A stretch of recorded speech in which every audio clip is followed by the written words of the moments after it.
Red C செங்கடலில் ஒரு யுத்தம் பரவ ஆரம்பிச்சிருச்சுன்னு வச்சுக்கோங்களேன். கண்டிப்பாக அது அரபுலகத்தை அடுத்ததாக ஆட்டு வைக்கும் அப்படின்னு சொல்லலாம். யுத்தம் நின்றுருச்சு. ஈரான் அமெரிக்காவினுடைய பேச்சுவார்த்தை, ஈரான் அடிக்க போகிறது கிடையாதுன்னு சொல்லி அமெரிக்கா சொல்லிட்டாங்க. ஆயில் ப்ரைஸ் எல்லாம் கம்மியாகிட்டு இருந்துச்சு. இதெல்லாம் 3 தினங்களுக்கு முன்னாடி. அப்போ கடந்த 3 தினங்களாக நேற்றுலாம் ஆயில் ப்ரைஸ் மறுபடியும் இன்க்ரீஸ் ஆகுது. ஏன் இன்க்ரீஸ் ஆகுது அப்படிங்கிறதே தெரியலை. திடுதிப்புன்னு பார்த்தா பொருளாதாரம் அப்படிங்கிறத நாங்கள் ரொம்ப பெரிய அளவில் குண்டு போட்டு தகர்க்க போகிறோம் அப்படின்னு சொல்லி அமெரிக்கா சொல்கிறாங்க ஈரானுடைய பொருளாதாரத்தை. ஸோ ஈரானுக்கு எதிராக அமெரிக்கா அடுத்த ஒரு பகடக்காயை பயன்படுத்த போகிறார்கள். அது மட்டும் இல்லாமல் ரெட் சி பக்கமாக குறிப்பாக பாபுல் மந்தீப், ஏமன், ஹூத்திஸ் இவங்களுடைய அட்டாக் அப்படிங்கிறது தொடர்ச்சியாக இருந்துகிட்ருக்கு. கத்தார் இன்னும் ஒரு முக்கியமான அறிவிப்பை கொடுத்துருக்காங்க. ஒமான் ஈரானுடைய பேச்சுவார்த்தை ஒரு முடிவுக்கு வந்துவிட்டதாக செய்திகள் வெளியாகி இருக்கிறது. டோட்டலாக என்னெல்லாம் நடந்திருக்கு அப்படிங்கிறத இந்த ஒரு பதிவில் பார்க்க போகிறோம். எல்லாத்தையும் பார்த்துடலாமா?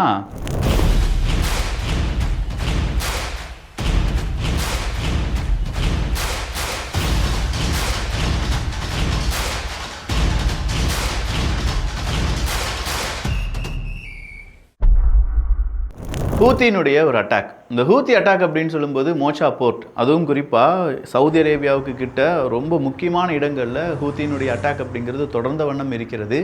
ஏமன் நாட்டுக்குள்ளேயே இப்போ ஹூத்திஸ் அட்டாக் அப்படிங்கிறத செய்ய ஆரம்பிச்சிருக்காங்க. ஏமன் நாட்டு இராணுவத்துக்கும் ஹூத்திஸுக்கும் இடையே நடந்த தாக்குதலில் கிட்டத்தட்ட 100க்கும் அதிகமான நபர்கள் கடந்த ஒரு வாரத்தில் கொல்லப்பட்டிருக்கிறார்கள் என்பது குறிப்பிடத்தக்கது. 2 சைடுமே டெத் அப்படிங்கிறது இருக்குது. இந்த நேரத்தில் தான் சவுதி அரேபியா, பாகிஸ்தான், துருக்கி 3 பேரும் சேர்ந்து ஒரு அக்ரிமெண்ட் பண்ணிக்கிட்டாங்க. என்ன அடித்தா ஒன்று அடித்த மாதிரி, ஒன்று அடித்தா இவன் அடித்த மாதிரி அப்படின்னு சொல்லி ஒரு ட்ரையாங்கிள் ஷேப்பில் இருக்கக்கூடிய ஒரு அக்ரிமெண்ட்டை பண்ணி, இது புது கூட்டணி, இது வந்து டிஃபென்சிவ் கூட்டணி தான், ஒஃபென்சிவ் கூட்டணி கிடையாது. ஸோ இதில் யார் வேணாலும் ஜாயின் பண்ணிக்கலாம் அப்படின்னு சொல்லி பாகிஸ்தான் இதற்கு அழைப்பை கொடுத்தார்கள். இந்த அழைப்பை பார்த்த அமெரிக்காவுக்கு ஒரே ஒரு டவுட், என்னடா இது புதுசாக இருக்குது, ஏன் ஆடு அமனமாக போகுது அப்படிங்கிற மாதிரி. ஏன் பாகிஸ்தான் இதை வாண்டடாக சொல்கிறாங்க, இது ஒரு டிஃபென்சிவ் தான், ஒஃபென்சிவ் கிடையாது அப்படின்னு சொன்னால், சவுதி அரேபியாவுக்காக களமிறங்கக்கூடிய துருக்கி, பாகிஸ்தான் அப்படின்னு சொல்லி யாராவது நினச்சிட்டாங்கன்னா இப்போ ஹூத்திக்கு எதிராக அட்டாக் பண்ணி ஆகணும். வேறு வழியே இல்லை. ஏன்னா சவுதி அரேபியா அவங்க தான் அடிக்கிறாங்க. சவுதி அரேபியாவுக்கு பெரிய அச்சுறுத்தல் கொடுப்பதே ஹூத்திஸ் தான். பட் ஹூத்திஸுக்கு எதிராக துருக்கியும் பாகிஸ்தானும் இப்போ வருவாங்களான்னு கேட்டால் அது ஒஃபென்சிவாக மாறிடும். டிஃபென்சிவ்னா சவுதி அரேபியாவை பாதுகாப்பதற்காக நாங்கள் என்ன செய்வோம், அவங்கள பாதுகாத்து நிப்பாட்டுவோம். எங்களை அடிச்சிங்கன்னா நாங்கள் மறுபடியும் அடிப்போம். நேரடியாக சவுதி அரேபியாவை அடிக்கிறீங்க அப்படிங்கிற ஒரு காரணத்துக்காக நாங்கள் வரமாட்டோம். எங்கள் படைக்கு எதிராக ஹூத்திஸ் அட்டாக் நடத்தினா மட்டும்தான் இது நடக்கும் அப்படின்னு சொல்லி 2 நாடுகளும் இப்போது தப்பிக்க ஆரம்பிச்சிருக்காங்க. எது எப்படி இருந்தாலும் இப்போ இந்த மோச்சா போர்ட்டில் நடந்த இந்த தாக்குதலில் 7க்கும் அதிகமான நபர்கள் கொல்லப்பட்டு இருக்கிறார்கள். கிட்டத்தட்ட 30க்கும் அதிகமான நபர்கள் காயமடைந்திருக்கிறார்கள் அப்படின்னு சொல்லும்போதே இந்த அட்டாக்கினுடைய வீரியம் உங்களுக்கு புரிஞ்சிருக்கும். இது ஏதோ ஒரு இடத்துல இல்லாட்டி ஒரு கிராமத்தில் அப்படின்னு சொன்னால் கூட பெருசாக நமக்கு தெரியாதுங்க. இது கப்பலில் நடக்கக்கூடிய தாக்குதல். ஒரு கப்பலை ஒரு கூட்டம் ஹூத்திஸ் அட்டாக் பண்ணிட்டாங்க, இல்லாட்டி ஈரான் அட்டாக் பண்ணிட்டாங்க அப்படின்னா அந்த கப்பலில் இருக்கக்கூடிய மாலுமிகளுக்கு மட்டும் சிக்கல் கிடையாது. அந்த கப்பலினுடைய நாடு, எந்த நாட்டிலேருந்து அந்த கப்பல் வந்துச்சு, இந்த 3 பேருக்குமே சிக்கல். ஏன்னா இன்சூரன்ஸ் அப்படிங்கிறது பாதிக்கும். இதனால் பல கப்பல்கள் மறுபடியும் பேக் அடிப்பாங்க, நாங்கள் வரமாட்டோம், ரெட் சி பக்கமாக எங்களை விட்டுருங்க, பாபுல் மந்தீப் பக்கமாக எங்களை அழைக்கவே அழைக்காதீர்கள், நாங்கள் வேணால் ஆப்பிரிக்காவை சுற்றி வந்துக்கிறோம் அப்படின்னு சொல்லி கொஞ்சம் பேர் கிளம்புறாங்க. இது தேவையில்லாத பண விரயம் அப்படிங்கிறது செய்யும். இது பொருளாதாரத்தை பாதிக்கும். இந்த பொருளாதாரம் பாதிக்கிறதோடு மட்டும் இல்லாமல் அடுத்தடுத்த நாடுகள் இந்த கப்பலை வாங்குவதற்கோ விற்பதற்கோ தடை இருக்குது அப்படின்னு சொல்லி ஹூத்திஸ் உங்கள் கப்பலையும் நாங்கள் அடிப்போம். அதாவது இப்போ ஹூத்திஸ் சொல்கிறாங்க, ரெட் சீயில் இருக்கக்கூடிய இந்த கப்பல், இந்த ஃப்ளாக் இருக்கக்கூடிய கப்பலை நாங்கள் அடிச்சிட்டோம். ஒருவேளை இந்த ஃப்ளாக் இருக்கக்கூடிய கப்பல்லேருந்து ஏதாவது பொருள் வாங்குற வேறு ஏதாவது கப்பல் பார்த்தா அதையும் நாங்கள் அடிப்போம் அப்படின்னு சொன்னால் அது செகண்டரி அட்டாக் அப்படிங்கிறது ஆயிரும். ஸோ இந்த செகண்டரி அட்டாக்கு பயந்துட்டு சில நாடுகள் என்ன செய்ய ஆரம்பிக்கிறாங்க அப்படின்னா அவங்களும் சுற்றி வர ஆரம்பிக்கிறாங்க. இல்லை இப்போதைக்கு எங்களுக்கு வேணாம், இந்த கப்பல்லேருந்து இந்த கச்சா எண்ணெய் வேண்டாம், இந்த கேஸ் வேணாம் அப்படின்னு சொல்லி அறிவிப்பை வெளியிட ஆரம்பிச்சிருக்காங்க. இது எல்லாமே அரபுலக நாடுகளுக்கு பெரும் சிக்கல் ஏற்படும் போது தான் புதிய கோஆர்டினேட்டை உருவாக்கக்கூடிய விஷயங்களில் இப்போது ஈரானும் ஒமான் நாடும் சேர்ந்து அவங்களுடைய வேலையை செஞ்சிட்ருக்காங்க. புதிய கோஆர்டினேட் எதுக்கு? பழைய ரூட்டு இனிமேல் நீங்கள் யூஸ் பண்ணக்கூடாது, புதிய ரூட் வழியாக தான் யூஸ் ஆகணும். அந்த ரூட்டில் மெஜாரிட்டியான போர்ஷன் அப்படிங்கிறது ஈரான் பக்கமாக தான் போகுது. அப்போ ஈரானுக்கு இதனால் கப்பம் கட்ட வேண்டியதாக இருக்குமா அப்படிங்கிற பல கேள்விகள் இருந்தாலும் ஈரான் என்ன சொல்கிறாங்கன்னா, ஸ்ட்ரைட் ஆஃப் ஹார்மஸை நாங்கள் கண்ட்ரோல் பண்ணுறதுக்கு எங்களுக்கு இந்த ரூட்டை விட்டால் வேறு வழியே கிடையாதுன்னு சொல்கிறாங்க. அப்போ ஸ்ட்ரைட் ஆஃப் ஹார்மஸ் வழியாக இப்போ கப்பல் எதுவும் போக்குவரத்து நடக்கலையான்னு கேட்டால், போருக்கு முன்னாடி 110 கப்பல் போன இடத்துல இப்போது வெறும் 9 கப்பல் மட்டும்தான் இந்த ஸ்ட்ரைட் ஆஃப் ஹார்மஸை கடந்திருக்கிறது அப்படின்னு சொல்கிறாங்க. இந்த 9 கப்பலில் 7 கப்பல் மட்டும்தான் சரக்கு கப்பல், 2 கப்பல் எம்டி கப்பல் அப்படின்னு சொல்லப்படுகிறது. இது இன்னைக்கு நடந்த விஷயம். அப்போ டெய்லி ஆவரேஜாக 11 கப்பல் மட்டும்தான் கடந்து போகிறது. ஆனால் யுத்தத்துக்கு முன்னாடி அது 110லேருந்து 130 இருந்தது என்பது குறிப்பிடத்தக்கது. ஸோ 130 கப்பல் போன இடத்துல வெறும் 10 கப்பல் தான் அதை கடக்கிறது அப்படின்னு சொல்லும்போது போதே ஸ்ட்ரைட் ஆஃப் ஹார்மஸ் இன்னும் திறக்கப்படவில்லை அப்படிங்கிறது நம்மளால் புரிஞ்சுக்கிட முடியுது. இதனால தான் ஆயில் பிரைஸ் அப்படிங்கிறது இன்னைக்கு இன்க்ரீஸ் ஆச்சு. ஏன்னா அமெரிக்கா ஈரான் கூட பேச்சுவார்த்தை நடத்துவீங்களா அப்படின்னு கேட்டதற்கு ஈரானுக்கு எக்கனாமி அப்படிங்கிறது ஸ்டேபிளாக இல்லை, அவங்களுடைய எக்கனாமியை மறுபடியும் வீக் பண்ணுற மாதிரியான சில விஷயங்களை நாங்கள் ஈடுபட போகிறோம் அப்படின்னு சொன்னாங்க. சொன்னதோடி மட்டும் கிடையாது, முக்கியமான சில நிறுவனங்கள், அவங்களுடைய கனெக்டிங் நிறுவனங்கள், இது எல்லாத்துக்குமே இன்னைக்கு பொருளாதார தடையை விதிச்சிருக்காங்க. இந்த பொருளாதார தடை யூகே உட்பட பல மேற்குலக நாடுகளும் அமெரிக்காவுக்கு சம்மதம் தெரிவித்திருக்கிறார்கள் என்கிறது கூடுதலான தகவல். இந்த நேரத்தில் ஈரான் அடுத்த ஒரு சேஞ்சை செஞ்சுருக்காங்க. அது அவங்களுடைய படை வீரர்களுக்கு ஒரு பூஸ்டை கொடுக்கும் அப்படின்னு சொல்கிறாங்க. ஏன்னா அயத்தொலா அலி கமேனி அவர்களுடைய மரணத்திற்கு பிறகு முஜ்தபா கமேனி அவர்கள் இன்னும் வெளியுலகத்துக்கு வந்து நான் தான் அவங்களுடைய தலைவர், நான் தான் அவங்களுடைய சுப்ரீம் லீடர் அப்படின்னு சொல்லி யாரையுமே பார்க்கவும் இல்லை, பேட்டியும் கொடுக்கல, வீடியோவும் பதிவு பண்ணலை. ஒரு குரல் பதிவு மட்டும் வந்துச்சு. அந்த குரல் பதிவு அவர் தான் செஞ்சாரா அப்படிங்கிறது இன்னும் ஒரு டவுட் இருக்கத்தான் செய்து.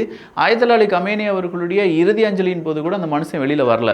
ஸோ ஈரான் செஞ்சிருக்கக்கூடிய முக்கியமான மாற்றம் என்ன அப்படின்னு கேட்டிங்கன்னா, ஈரானுடைய சுப்ரீம் நேஷனல் செக்யூரிட்டி கவுன்சில் அப்படின்னு சொல்லி அழைக்கப்படக்கூடிய உச்ச தேசிய பாதுகாப்பு கவுன்சிலுடைய செயலாளராக முன்னாள் புரட்சிகர படை தளபதி மொஹசன் ரசாயி அவர்கள் நியமிக்கப்பட்டிருக்கிறார். ஐஆர்ஜிசியிலிருந்து வந்த இந்த ரசாயி அப்படிங்கிறவருடைய நியமனம் புதிய ஒரு சக்தியை ஈரானுக்கு கொடுக்கும் அப்படின்னு சொல்றாங்க. 71 வயதான ரசாயி 1981 1997 வரை ஈரானுடைய ஐஆர்ஜிசியில் இருந்தார் என்பது குறிப்பிடத்தக்கது. அதன் பிறகு அவருக்கு பலவிதமான பொறுப்புகள் கொடுக்கப்பட்டாலும் இப்போ சுப்ரீம் நேஷனல் செக்யூரிட்டி கவுன்சிலுடைய செயலாளராக அவர் மாற்றப்பட்டிருப்பதால் அதிரடியான முடிவுகளை ரசாயி எடுப்பார். அமெரிக்காவுடனான பேச்சுவார்த்தை ரொம்ப தொய்வு நிலையில் இருக்கு. பல நாடுகள் ஈரானை எதிர்க்கிறதுக்கு தயாராகி வருகிறார்கள், சில நாடுகள் ஈரானுக்கு ஆதரவு கொடுக்க தயாராகி வருகிறார்கள். ஆனால் முதன்மையாக இருக்கக்கூடிய தலைவர்கள் யாரும் இல்லாத காரணத்தினால் இது எல்லாமே அங்கங்கே பாதி பாதியாக நிற்கிது. அதெல்லாம் முயற்சி பண்ணி முடிவுக்கு கொண்டு வரக்கூடிய நபராக ரசாயி இருப்பார் அப்படின்னு சொல்லப்படுகிறது. இதுக்கு முன்னாடி வெளியுறவு கொள்கையை ஒருங்கிணைக்கும் முக்கிய அமைப்பின் இரண்டாவது முக்கிய அதிகாரியாக இருந்தார் ரசாயி அவர்கள். ஸோ ஃபாரின் பாலிசி, பிற நாடுகள் கூட பேசுவது, அதில் இரண்டாவது அதிகாரியாக இருந்தவரை இன்னைக்கு முதன்மை அதிகாரியாக மாற்றி ஈரானுடைய ஒரு பெரிய ஒரு மாற்றம் இருப்பது உலக அரங்கில் பெரிதாக பார்க்கப்பட்டு வருகிறது. ஸோ இந்த ஒரு மாற்றத்தை தான் அமெரிக்கா ரொம்ப உன்னிப்பாக கவனிச்சிட்டு இருக்காங்க. அமெரிக்காவினுடைய ஹிட் லிஸ்ட்ல இப்போ ரசாயி உள்ள வந்திருப்பார். இஸ்ரேலும் ரசாய்க்காக அவங்களுடைய படையை தயார்படுத்தியிருப்பாங்க என்பது வேறொரு விஷயம். ஏன்னா ஒவ்வொரு தலைவரை நியமிக்கும் போதும் அடுத்த 2 நாட்கள் அந்த தலைவரை நாங்கள் கொண்டுட்டோம், ஏர் ஸ்ட்ரைக் பண்ணி நாங்கள் கொண்டுட்டோம் அப்படின்னு சொல்லி இஸ்ரேல் அறிவிப்பாங்க. பட் இப்போ இஸ்ரேல் நேரடியாக ஈரானை அடிக்காத காரணத்தினால் ரசாயி என்ன முடிவுகள் எடுக்க போகிறார் அப்படிங்கிறது மட்டும்தான் கேள்விக்குறி. இந்த நேரத்தில் தான் ஆபரேஷன் எக்கனாமிக் ஃபியூரி அப்படிங்கிறத அறிவிச்சிருக்காங்க America. So operation economic fury அப்படின்னு சொல்லும்போது ஈரானுடைய பொருளாதாரத்தை காலி பண்ணுறது, ஈரானை சுற்றி இருக்கக்கூடிய வளங்கள் அது ஈரானுக்கு கிடைக்காத வண்ணம் ஏற்பாடு செய்வது அப்படிங்கிறது தான். இந்த ஆபரேஷன் எக்கனாமிக் ஃபியூரி அப்படிங்கிறது ஆல்ரெடி அமெரிக்கா செஞ்சுட்டு இருக்காங்க. அதுதான் நம்ம மிலிட்டரி பிளாக்கேட் அப்படின்னு சொல்லிட்டு இருக்கோம். ஸோ இந்த மிலிட்டரி பிளாக்கேடு கூடவே பல நிறுவனங்கள், குறிப்பாக இந்த பொருளாதார அழுத்தம் அப்படிங்கிறது ஈரான் பொருளாதார தடைகளையும் தாண்டி சில நிறுவனங்கள் கூட இன்னைக்கும் ட்ரேட் பண்ணிட்டு இருக்காங்க. அந்த நிறுவனங்களை கண்டறிந்து அவங்களுக்கான அக்கௌண்ட்ஸ் எந்தெந்த வங்கிகளிலிருந்து அந்த பண பரிவர்த்தனைகள் போகுது, யாரெல்லாம் ஷேடோ பேங்கிங் வழியாக ஈரானுக்கு உதவி செஞ்சுட்டு இருக்காங்க, கிரிப்டோ கரன்சியினுடைய நெட்வொர்க் எப்படி இருக்கு, அந்த கிரிப்டோ கரன்சி நெட்வொர்க் வழியாக ஈரானுக்கு என்ன கிடைச்சிட்டு இருக்கு அப்படிங்கிறத கம்ப்ளீட்டாக அனலைஸ் பண்ணி அதன் வழியாக பொருளாதார தடையை, பொருளாதார சிக்கலை ஏற்படுத்தக்கூடிய முயற்சிகளில் யார் ஈடுபட்டிருக்காங்க?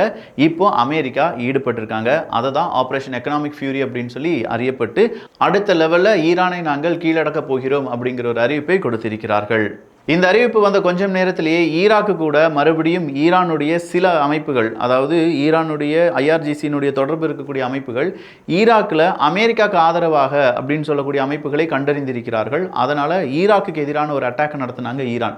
குறிப்பாக நார்த்தன் ஈராக்கில் இருக்கக்கூடிய குர்திஸ் ரீஜனில் கமல் பார்ட்டி ஹெட் குவார்ட்டர்ஸ்க்கு எதிரான தாக்குதலை இன்று ஈரான் செய்திருப்பது மீண்டும் அமெரிக்காவை அதிர்ச்சிக்குள்ளாக்கி இருக்கிறது. ஏன்னா அமெரிக்கா தான் ஈராக்குக்கு இப்போதைக்கு உதவி செஞ்சுட்டு இருக்காங்க. ஒரு 2-3 தினங்களுக்கு முன்னாடி தான் ஈராக்குக்கும் துருக்கிக்கும் இடையே ஒரு பெரிய கையெழுத்து, பைப்லைன் கையெழுத்து உருவானது. ஒரு வாரத்துக்கு முன்னாடி அதை கன்ஃபார்ம் பண்ணியிருந்தாலும் கடந்த சில நாட்களாகவே அதை பற்றியான கூடுதல் விவரங்கள் வெளியாகி கொண்டிருக்கும் இந்த நேரத்தில் தான் ஈராக்குக்கு எதிரான அட்டாக்கையும் இப்போ ஈரான் செஞ்சிருக்காங்க. அடுத்ததா ஒமான் நாட்டு கூட ஈரானுடைய பேச்சுவார்த்தை முடிவுக்கு வந்திருக்கிறது. அடுத்த கட்டம் அப்படிங்கிறது 2 பேருமே சைன் போடுறது மட்டும்தான். ஸோ புது கட்ட பேச்சுவார்த்தை அப்படிங்கிறது ஒமான் ஈரான் சம்மதிக்கும் பட்சத்தில் சீக்கிரமாக அமெரிக்கா ஈரானுடைய பேச்சுவார்த்தை இருக்க வாய்ப்புகள் இருக்குது அப்படின்னு சொல்லி கத்தர் அரசாங்கம் இன்றைக்கு வெளிப்படையாக ஒரு செய்தியை வெளியிட்டிருக்கிறார்கள். கத்தாரினுடைய முக்கியமான தலைவர்கள் அமெரிக்காவுக்கும் ஈரானுக்கும் அவங்களுடைய பயணத்தை மேற்கொள்ளப் போகிறார்கள் என்பதும் குறிப்பிடத்தக்கது. ஸோ ஒவ்வொரு நாடும் இந்த யுத்தத்தை முடிக்கணும், எப்படியாவது இந்த யுத்தத்தை தொடர விடக்கூடாது அப்படிங்கிற முனைப்புடன் செயல்பட்டு இருக்காங்க. ஆனால் அது நடக்குமா நடக்காதா அப்படிங்கிறத காலம்தான் நமக்கு பதிலாக தர வேண்டும். இந்த ஒரு பதிவு எப்படி இருந்துச்சு அப்படிங்கிற உங்களுடைய கருத்துக்கள் இங்கே வரவேற்கப்படுகின்றன. எல்லோரும் வியூகத்தில், தமிழ் வியூகத்தில் இணைந்திருங்கள். நல்லதை பகிர்ந்து நல்ல சமுதாயத்தை உருவாக்குவோம். நன்றி, வணக்கம்.